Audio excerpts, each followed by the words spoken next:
участващите формации в детско-юношеските школи да бъде една и съща. Това е опит да няма разлика в уменията и възможностите на футболистите от различните футболни школи. Някои от тях бяха посочени за позитивен пример. Шефът на детско-юношеския футбол у нас и председателя на областния съвет на БФС Бургас събраха представители на всички футболни школи от областта. На събирането бяха разяснени новите промени, които се предлагат за подготовка от най-малките до най-големите. Не е тайна, че футбола ни не върви в възходяща линия напоследък, но сега този ход е опит да се възродят школите и мотивацията на треньорите да е висока. Подготвена е и литература за целта. Че трябва да работим повече, абсолютно всички и заедно в една посока за развитието на детско-юношеския футбол, за да може наистина след няколко години да имаме добри резултати. Да уеднаквим работата си и да обединим усилия.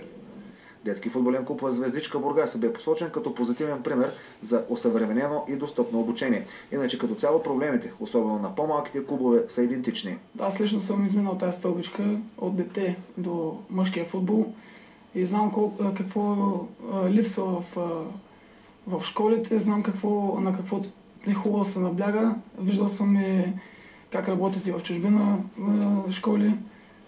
Това е пътя. Работа с малките. Проблеми има и при нас. В футбола, в детско-юношеската школа почти навсякъде, може би ние не правим изключение, че липса на средства, липса на база най-вече, особено при нас долу в Приморско. Там нещата са много, много ограничени от към база. Клубовете настояват Българския футболен съюз да бъде плътно до тях и заедно да се работи за силно и обещаващо поколение в период на криза. На първо време ще зачестят турнирите между отделните възрасти с цел обмяната на опит.